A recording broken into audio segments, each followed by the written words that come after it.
Today is November 24th, 2024, and this is our weekly update on the ongoing war between Israel and the terrorist organization Hamas in the Gaza Strip, and between Israel and Hezbollah, the terrorist organization in Lebanon. Shalom, my friends. This is the Kiva Gersh with Israel in 5, where we give you everything Israel in 5 minutes.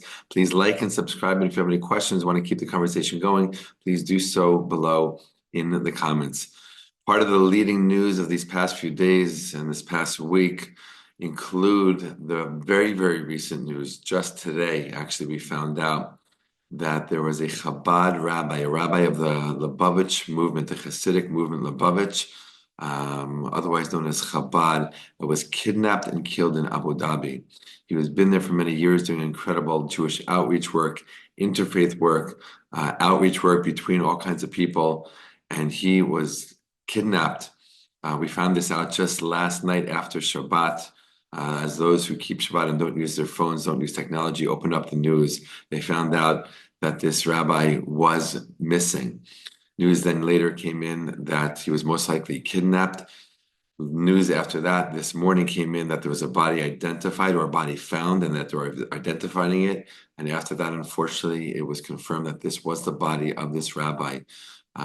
So sad, so intense, very, very intense news for all Jews everywhere and all supporters of Jews and all supporters of Israel. Really another example that Jews are less and less safe in this world. It's a very, very intense thing to start off the week with, and very, very intense news to hear in general at all. And we're sending prayers and comfort and support to his family and to his community. In addition to that, just a few days ago, there was a decision by the International Criminal Court issuing arrest warrants for both Prime Minister Benjamin Netanyahu and former Defense Minister here in Israel, Yoav Gallant, for alleged war crimes in Israel, meaning if they travel to most countries in the world, they can, and some countries on this list said they will arrest them. Another just damaging and heartbreaking and overwhelming piece of news for Israel and the Jewish people to receive during this ongoing war where we're fighting terrorists. We're fighting terrorist organizations who not only have goals and dreams to destroy Israel, but really to destroy Western civilization, including Europe and America.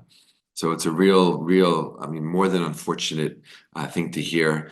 Public outcry coming from Israel and accusations of anti-Semitism. Once again, another very, very slanted decision as again, Israel fights to defend itself, to return its citizens to their homes who have been out of their homes since the beginning of this war over a year ago, both in the south and the north.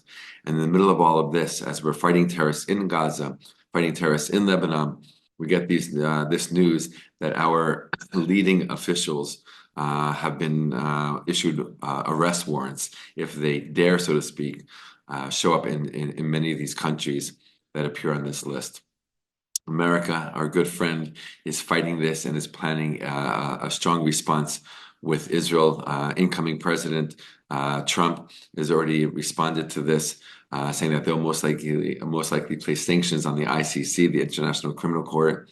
So this is an unfolding story, and still the entire story is yet to be seen, but still right now, very, very despairing news and hard news to hear.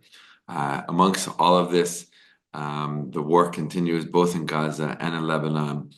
Reservist soldiers going in and out all the time, their lives completely interrupted by this war, away from their families, away from their work. I myself have nephews who have been in and out of Gaza, in and out of Lebanon. It's a very common thing here for Israelis to experience.